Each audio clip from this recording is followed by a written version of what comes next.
Bismillahirrahmanirrahim. Assalamu alaikum, dear students. Welcome back in lecture 02, example 04. Student, in this example, we will design a beam section, a singly reinforced beam section. But this is one of the most important example because here you can see a different approach we will use to design a beam section, as we have used different approaches in example 1, then a different approach in example 2 and in example 3. But in this example you will see we will use some kind of different approach, that how to fix the depth of the beam while using the steel ratio, a limiting steel ratio, right? So let's start. Select an economical, this point is important, an economical rectangular beam size. An economical rectangular beam size, this point is very important, right? Select bar using ACI strength method. The beam is simply supported span of 40 feet. This point is important. You have to understand that we will design a beam which having a span of 40 feet. Let me write down the data. The span of the beam is 40 feet. This is a longer beam, you can say, right? And it is to carry a live load. So the live load is given, which is 1.38 kip per running feet. A dead load, which is given as 1 kip per running feet. But this point is important, that it will not including the beam weight. So this is the important point, that it not including beam weight. So how to design a beam without the self weight of the beam, and then once you find the depth of the beam, then how to include that weight of the beam in the design example. This point is very important, and I see so many students, they are unable to design when the beam weight is not given, and they don't know how to suppose the beam weight and how to include them in the later stages, or how to update that initial design. This is point important. We will discuss this, right? Without actually deflection, use a steel ratio such that excessive deflection is unlikely. This means that use such a steel ratio rho, you have to use that excessive deflection should not occur. Deflection should be not excessive, and the material strengths are 40 kSi. Sorry, this is 4 kSi. This is 4 kSi, and Fy is 60 kSi. So the strength of concrete is 4 kSi. This means beta 1 will also be 0.85, right? This is important. Now we are solving this example. So let's go toward this solution. First of all, this point is very important, that use a steel ratio such that excessive deflection. What does this point means? Remember, the choice of the rho, that is the steel ratio, is very much dependent on the limitation of the deflection of the beam. The value of rho which we are using, this is important. This rho value, as we can already discuss this, that rho provided should be greater than rho minimum but should be less than rho max. Now whatever the value which we are going to be used, this is solely dependent over the deflection of the beam.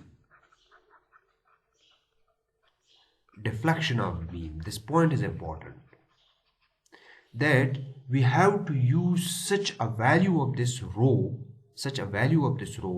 that the excessive deflection should not be occurred. This shows from the research and from the previous experience of working stress method, which is an old method. Before the strength method, we will use the working stress method. So by using that working stress method,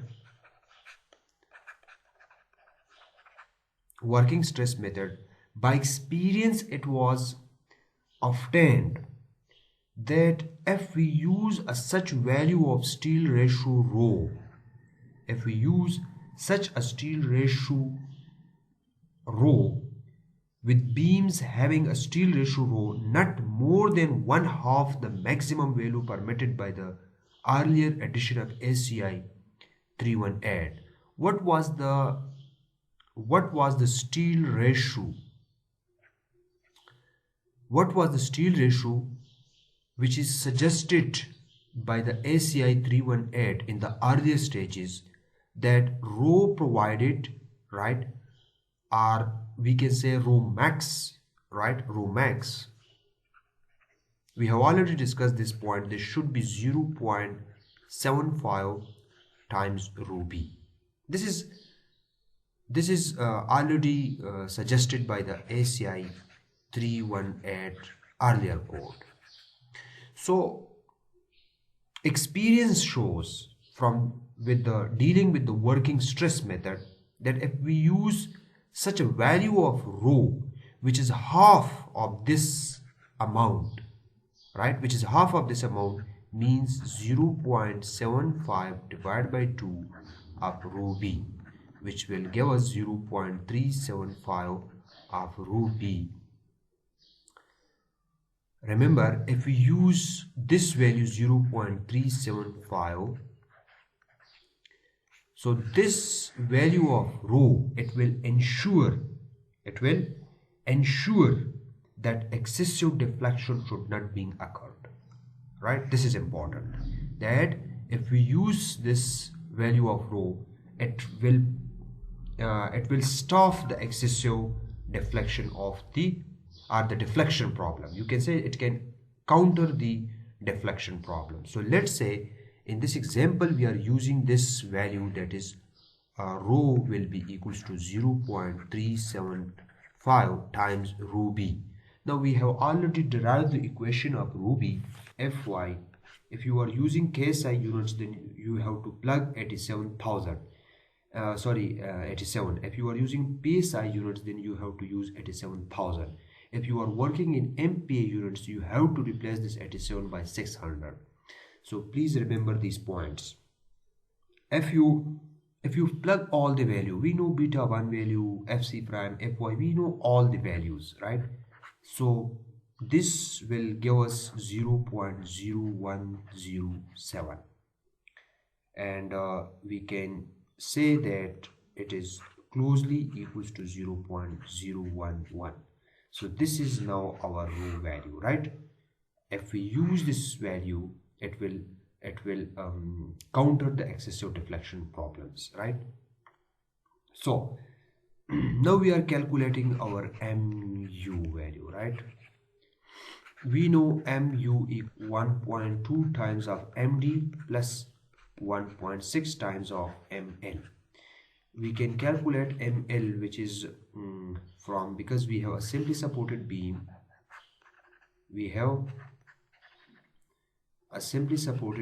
and in case of simply supported beam, m max, we know this is WL square divided by 8. So we know live load, that is 1.38. We know the span, that is 40 square times 12 divided by 8. If we ignore this 12, so we got 276 feet, right? And if we want to calculate the MD, so we don't know the self weight of the beam, but the self weight of the beam, it can be assumed from 0.5 to 1 kip per running feet. This is just an approximation, but let's say we are using the self weight of the beam 0.4 kip per running feet. So my MD will be 1 kip, which is already given to us, which is the finishing load, and adding the self weight of the beam multiplied by the length of the beam, that is 40 square divided by 8. From this we got 280 feet cap, right? So this is my MD. Now my MU is a 778 feet cap. Now this is my design moment. I have to design my beam section for this moment, right? This is important and this must be remembered. Now this is the moment, right? If we convert this moment to Mn, because we will need this Mn, we can convert this by just dividing Mu by P value. So let's say we are assuming the P value is 0.9. In later stages we will check this assumption, right? So if we divide this 778 divided by 0.9, it will give us a value of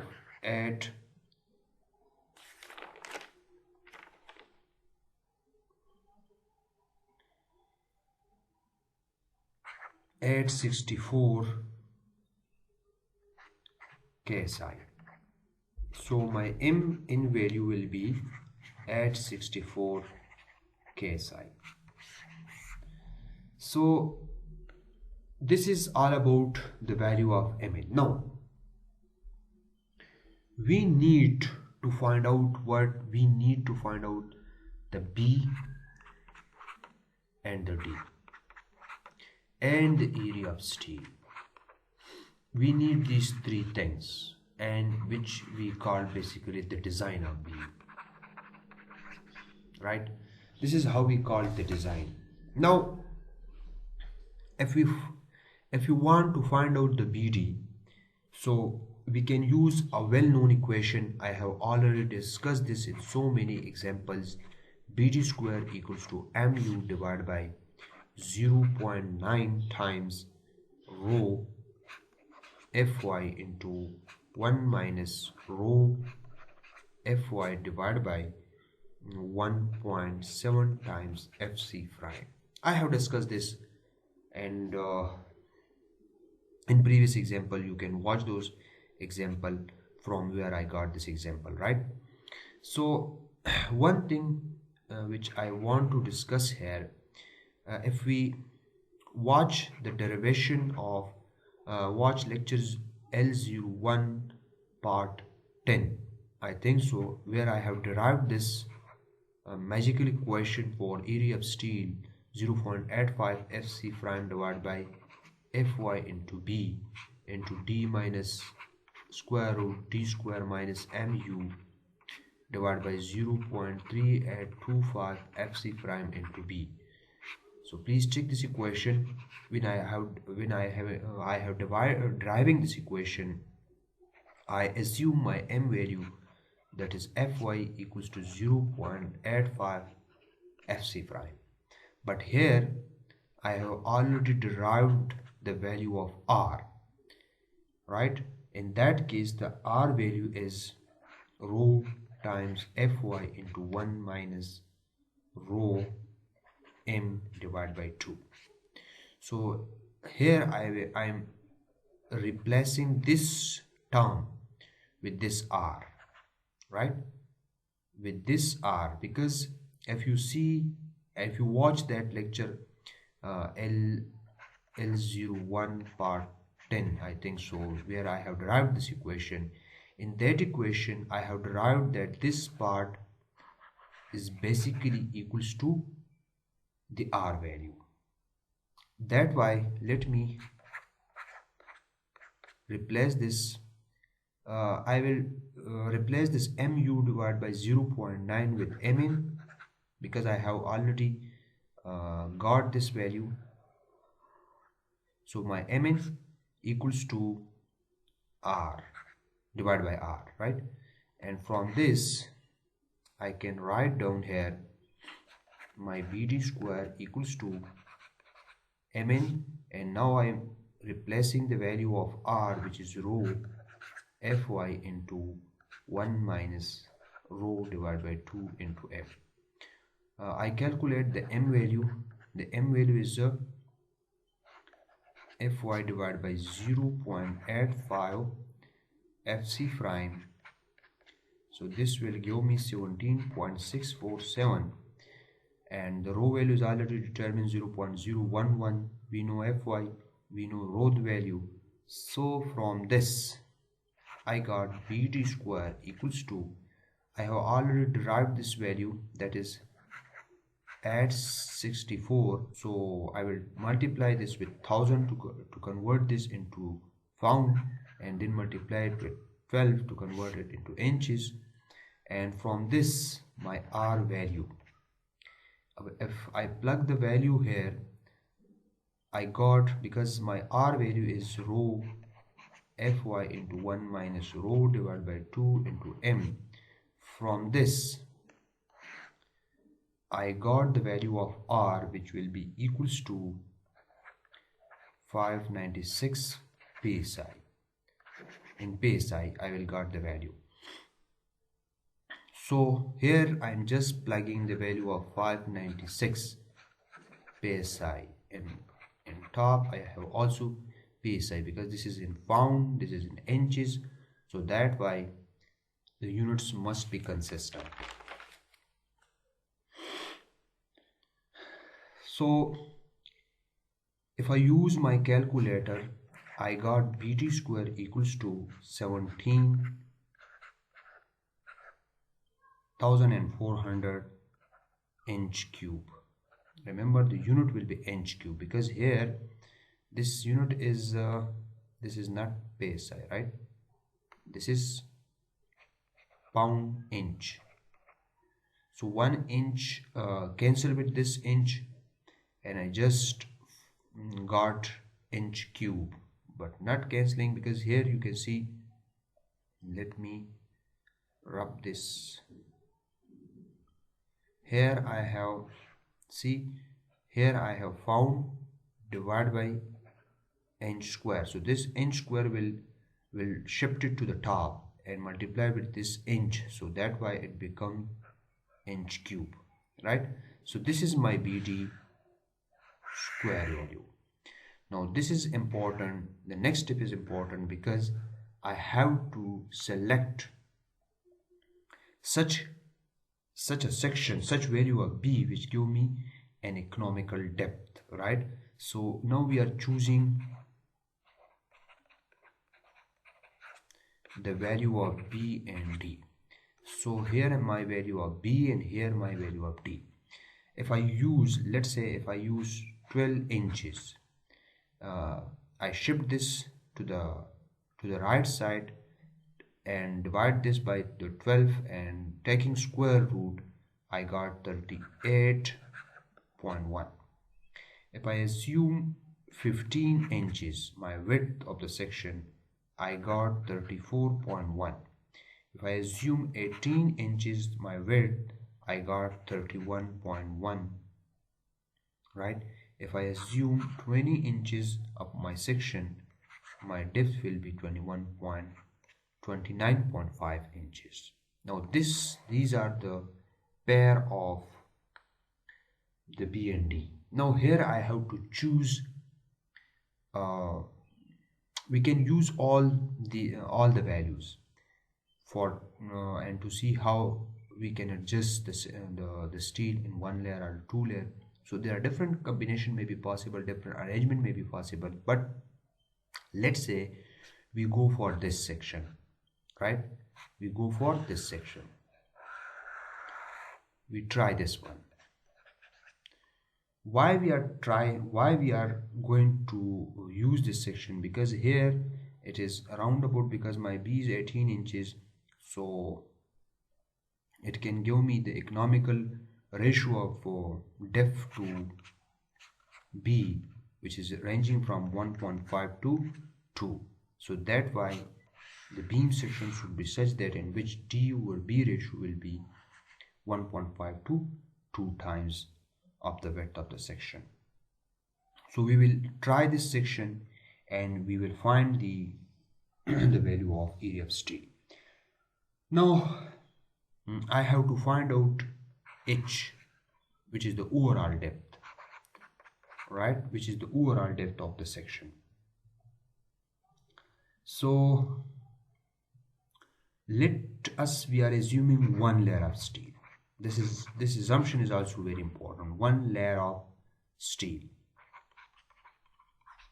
And let's say we are assuming number 8 my main bar and number 3 my stirrup bar. This assumption is important, you must remember. On the basis of this assumption, we will find out our H. How to find out the value of H? So we can find that we have already derived the value of D, which is my effective depth. I have to use 1.5 inch clear concrete cover, and then the dia bar 3/8 inches, and then plus bar radius. This is the equation, right? Bar radius. So say here, as I am using number 8 bar, so number 8 dia will be 1 inch, so 1 divided by 2, I got 1/2 inch. So here I will add 0.5. So the economical value of all these three values is ranges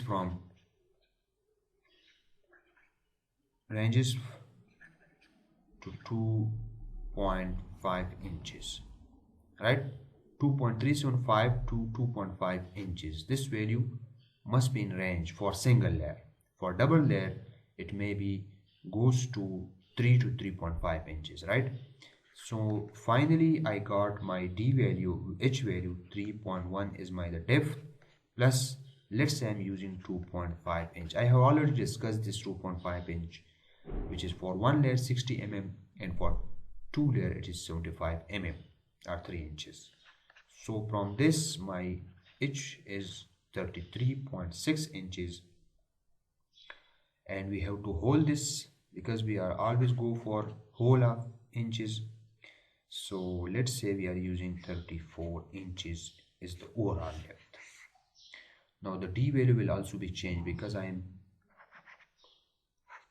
rounding the depth, right? So that's why my D value will be revised. My D value will be D equals to H minus 2.5 inch. So it is 34 minus 2.5. I got the value of 31.5 inch, and remember this effective depth value.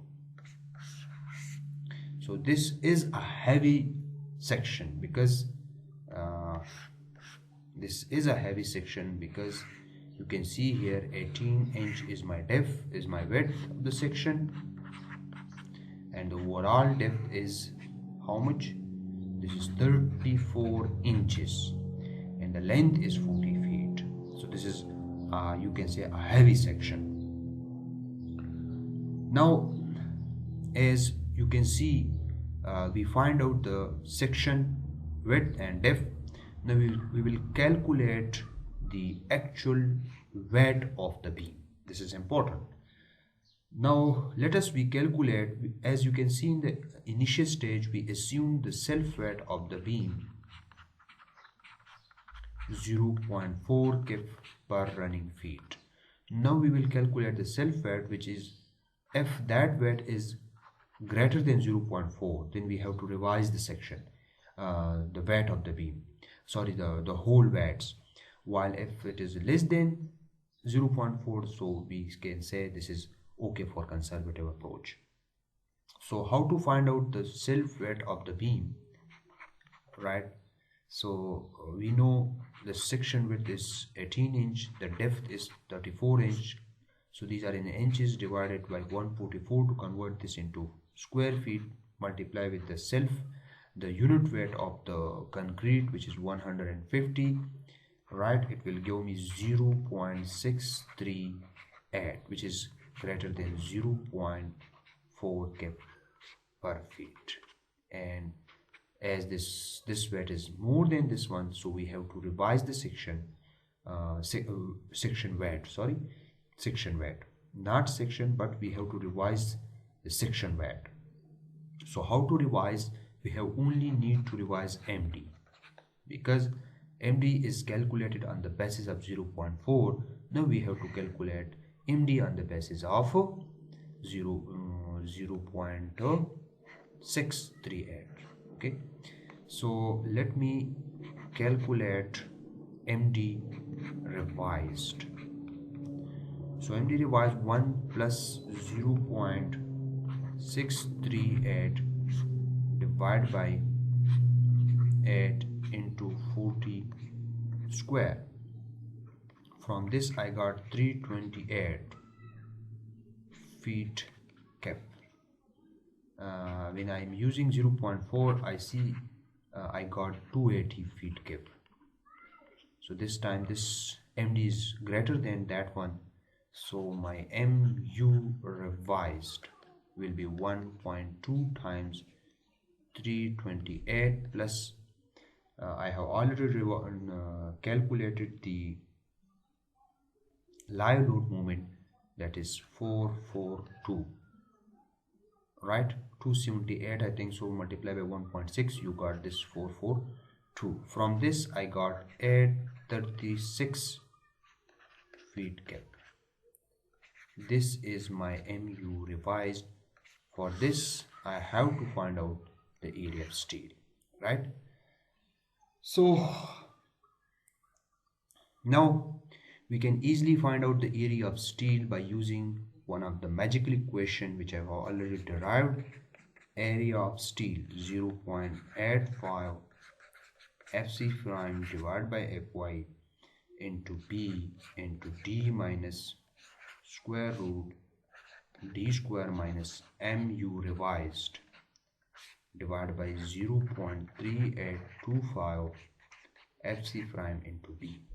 So all value we know, right, known to us. We know B, we know D.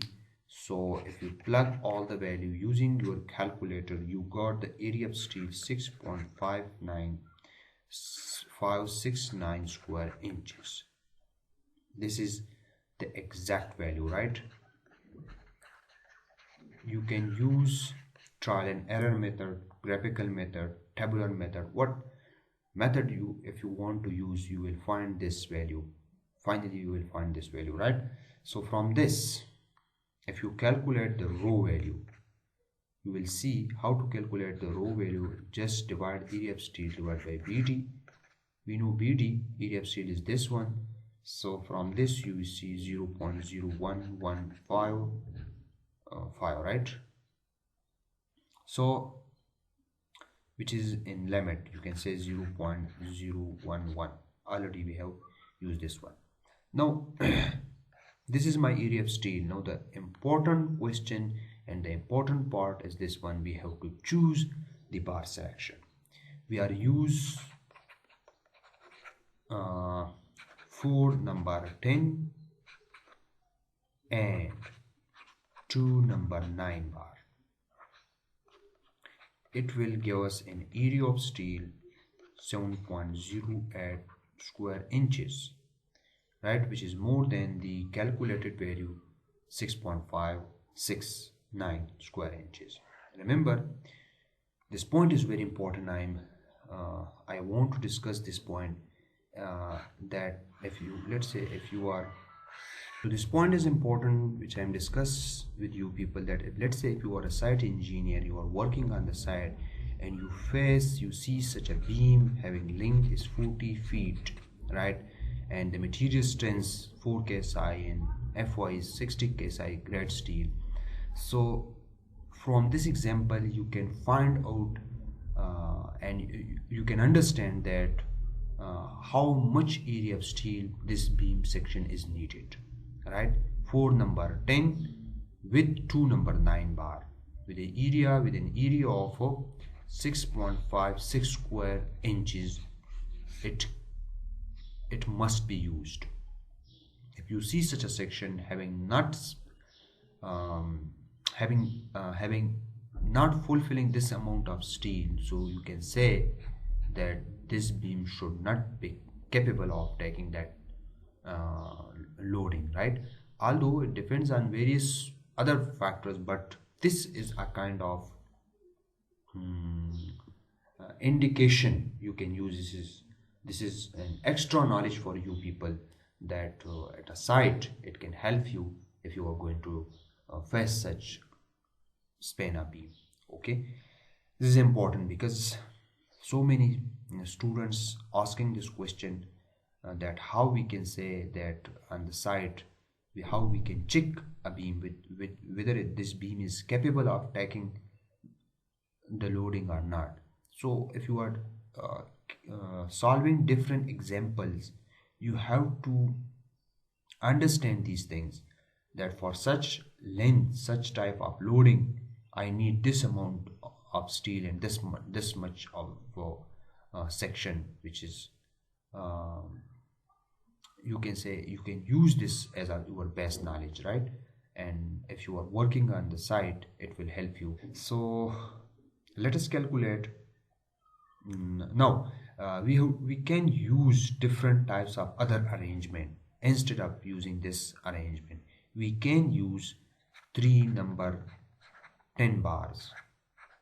We can use 3 number 10 with 3 number 9 plus 3 number 10 plus 3 number 9 bar. It will give me area of steel which is equals to 6.81. Now you see this is economical because it is close to this one. It is less than this one, but this area of steel, if you are using this bar arrangement, it cannot be adjusted in 18-inch width. This is also a problem. So this will also help you on site, that this amount of steel cannot be adjusted in one layer in 18-inch beam section. Similarly, we can also use 7 number 9 bar, which give me an area of steel 7 square inches.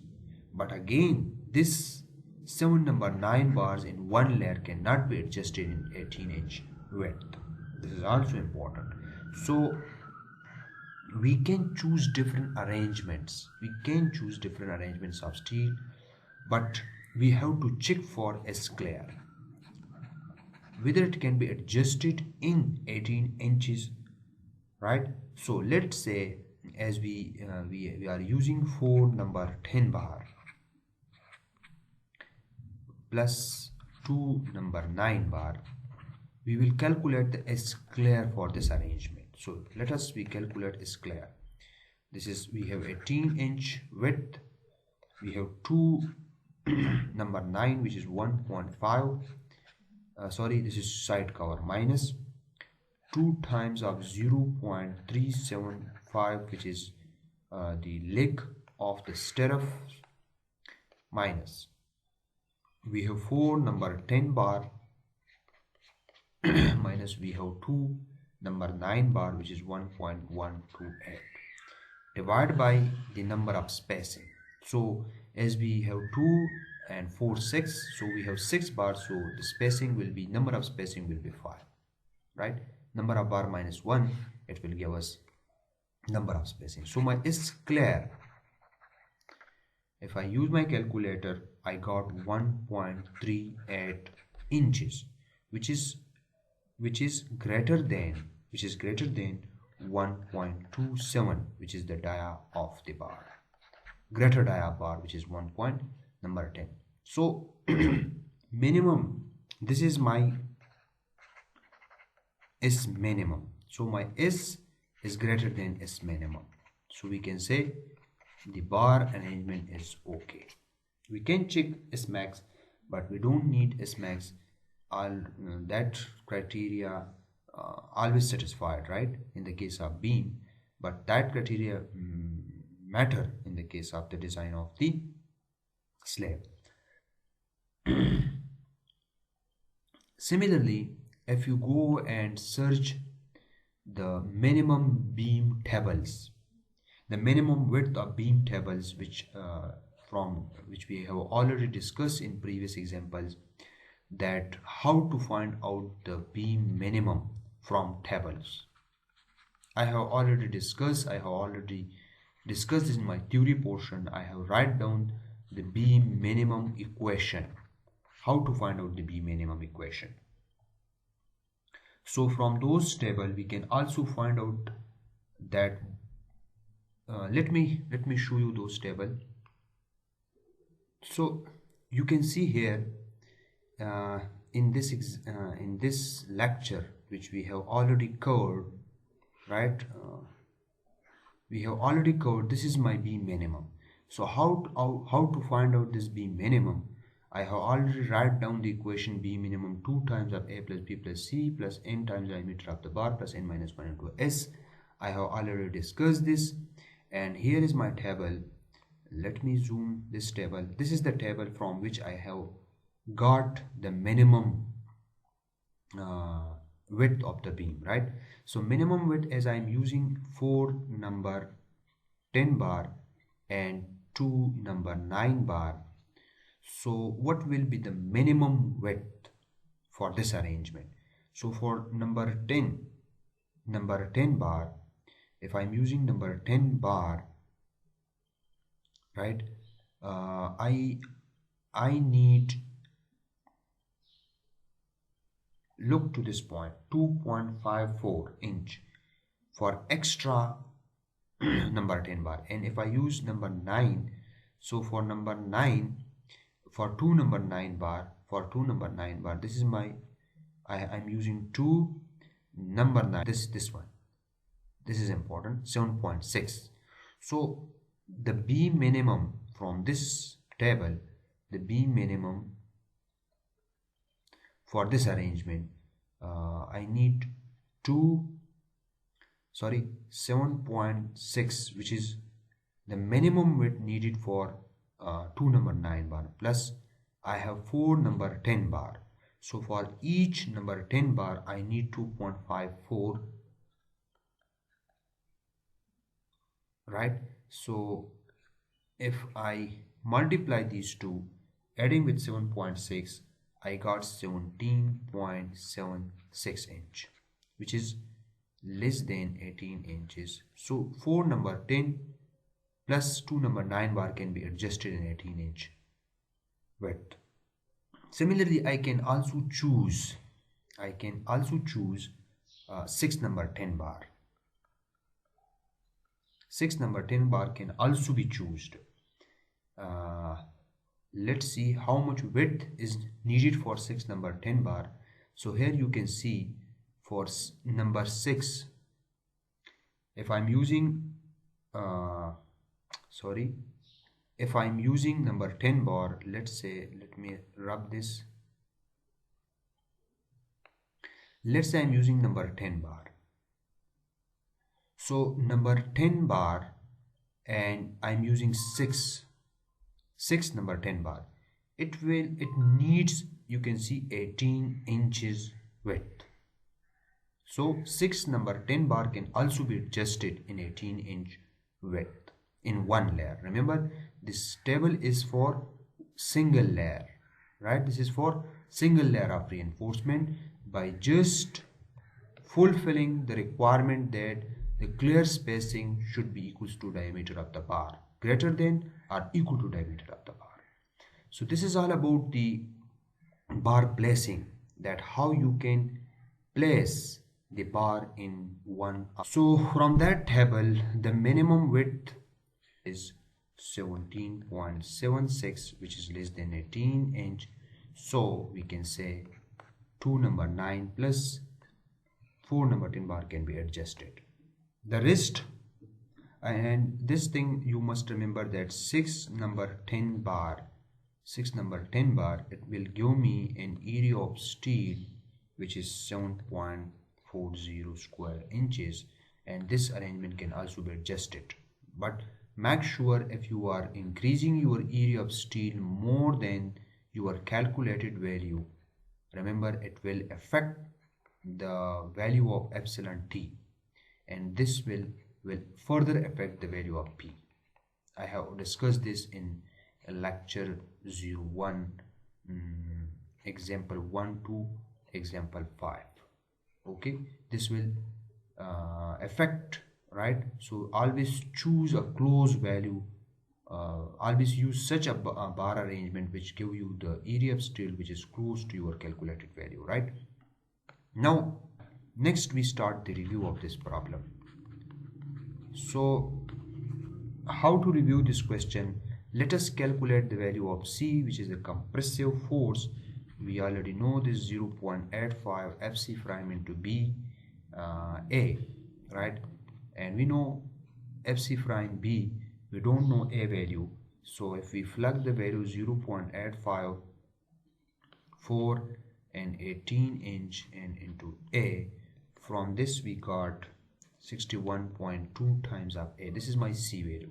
I can calculate the value of tension force, which is area of steel times Fy, and area of steel is known to us. Remember, this time we will use the area of steel which is calculated from 2 number 9 and 4 number 10 bar, right? Not the calculated one.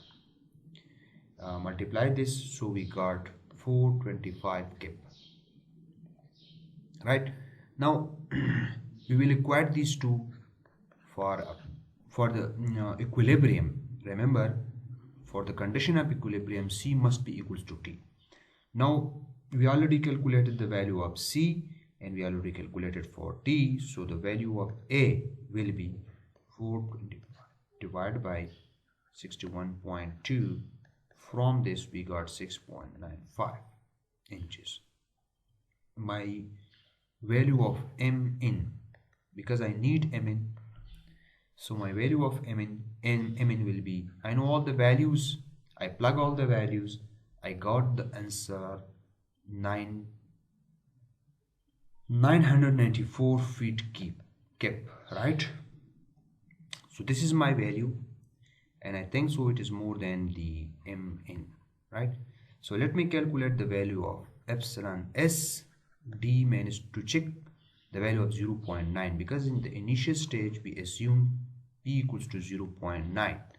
Now I have to check this assumption, so I need to calculate epsilon S. Epsilon S will be equals to epsilon T, because the steel we are using the steel in one layer, so that by epsilon T will be equals to epsilon S and D will be equals to dt, right? So dt minus C divided by C times epsilon U. From this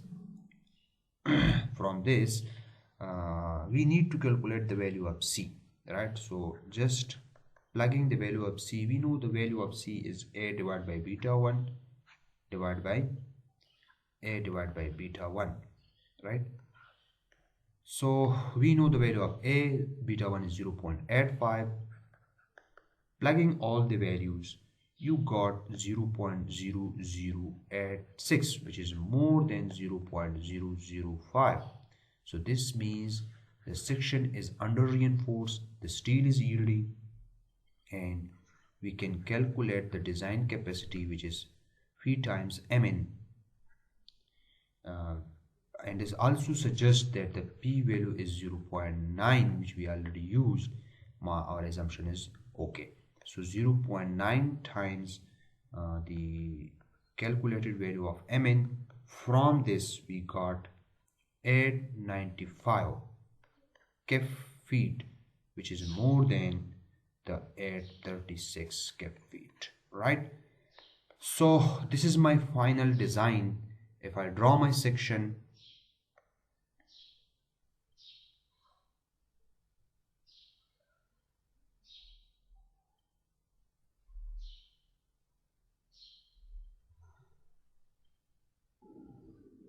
so this is number 10, this is number 10, this is number 10, and this is also number 10. So these are 4 number 10 bar, and these 2 bars are 2 number 9 bar, right? This is important. These are 2 number. The width of the section is 18 inches, whole depth of this section is 34 inches and the effective depth D, it is 31.5 inches. So this is all about the review, and this is the final section. This winds up this examples right here. See you in next example. Thank you for watching.